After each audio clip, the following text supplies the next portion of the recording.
Hey Mohan, welcome back from break. I hope you all had a nice and relaxing week off and that it was however boring you wanted it to be or not boring, however not boring you wanted it to be. Last week's Web Wednesday series was about the magic of Google Keep. If you've never heard of Google Keep, it's basically like a digital post-it note, digital list making sort of thing. So here is some more information on that you missed if you weren't able to attend. So first of all, what is Google Keep? Like I said, I call it magical because I am a big fan of lists. It's a magical digital post-it / list making Google app that can be beneficial to your sense of organization. Where can I find it? So here is the logo for it. There are lots of places that you can find it. You first can just open a web browser and go to keep.google.com, and that will bring it right up. Here's mine. I have lots of things in mine we're going to look at later. But again, it's that yellow light bulb icon. Any Google window that you're in that has the waffle. Move me over here. There's your Google Keep is in your waffle as well. And then let's see. Make sure I do these in the right order. Yep. So keep.google.com. The first one in your waffle. Second one. And the third place is a lot of your documents, a lot of your Google apps will have it on the side in your toolbar. So if I were in my email, for example, I'm going to move myself again. There we go.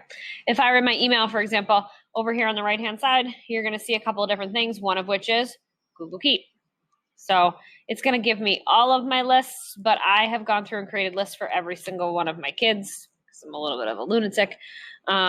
So let's just say, for example, I wanted to pull up one kid. I could search his name, and of course it won't show up. Probably showing up because I picked Sam, and that's the same as Sample. How about that's a unique name. There we go. So there's obvious. Her list comes right up, and I can edit it right here in this window if I need to. I can do whatever I need to do with it. So it's in your email.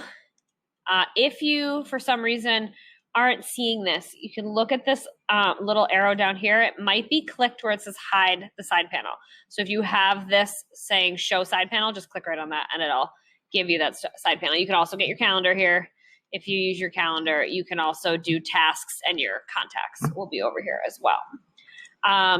You can also do it from Google Slides. So let's say, for example, I'm in the edit mode of this.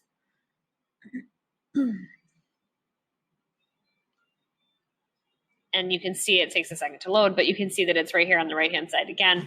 The beauty of doing it in the Google Doc, in a doc, in a slide, in anything like that, is if I open up a new Google Doc, which I actually did last week, I had a really bad migraine, actually, and so I didn't feel like looking at the computer screen to do subplans because it was too bright.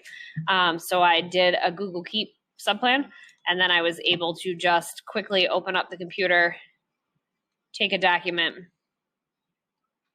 It loads. Give it a second. Take my document here. I wonder if I may have ditched those subplans, but so if I search subplans, I might have deleted them. Nope, subplans. So here they are. And then when I click on them, I can click up here and say, add this to the document. Boom, there it is in my document. Subplans done. Save, email, print, share, whatever you got to do to them. So that's the other nice thing about the Google Keep on the sidebar here is it will pop your information right over if you want to do something quickly on your phone. Google Keep app is pretty handy. So those are the major places that you'll find it. Get back to where we were.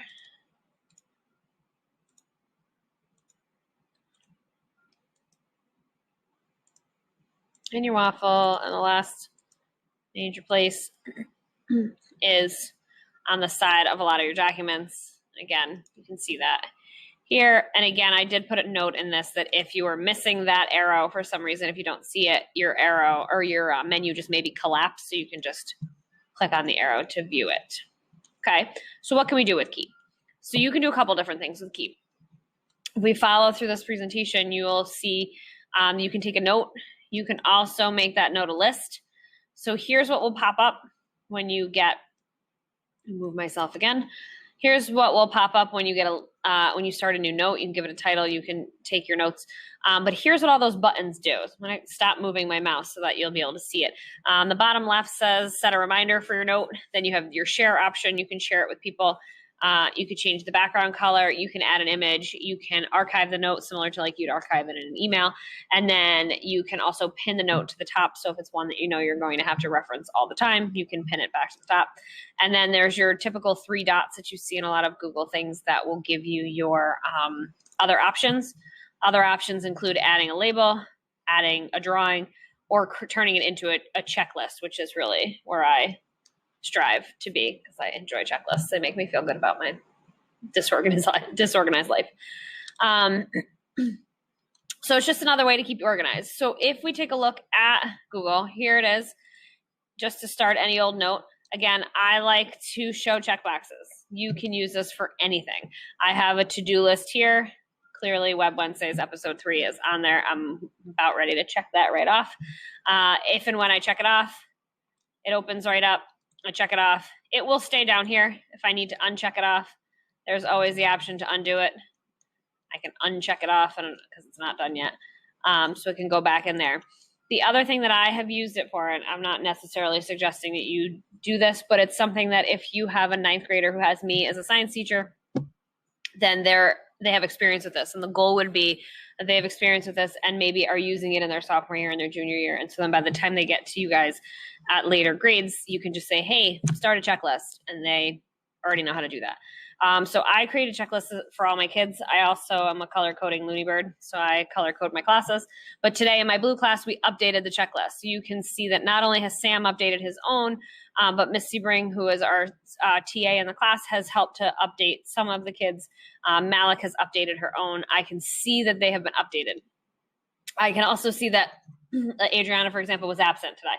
So hers was not updated. I can tell that it's not updated because it doesn't have that change that shows that it's been edited. Once I click on Malik's and bring it up, that little Q on the bottom there that shows that she's edited it will go away. So now I don't see that anymore, but I can go, it will kind of let me know any changes that have been made. So again, I every once in a while will do a checklist update, but anytime I post a new activity and I assign something new, I put on the bottom of my agenda to add blah, blah, blah activity and blah, blah, blah due date to their checklist. So it's just another way. I call it another tool in their tool belt so that they can help themselves get a little bit more organized as well. I found that I do asynchronous learning, so sometimes they have overlapping assignments because they have something that they were assigned at home for 2 days that aren't due for another couple of days, but then they got something new in class and that's not due until another couple of days. So it was kind of like crisscrossing over each other and it was confusing the kids. So like I said, I just gave it to them as another tool in their tool belt. I use it all the time, and then I update it with the kids every once in a while. So if you have any questions about Google Keep or anything else, please feel free to reach out. This was an easy, quick one that you could kind of just use to help you stay organized or help your kids stay organized. As always, let us know if you have any questions. Thanks for watching.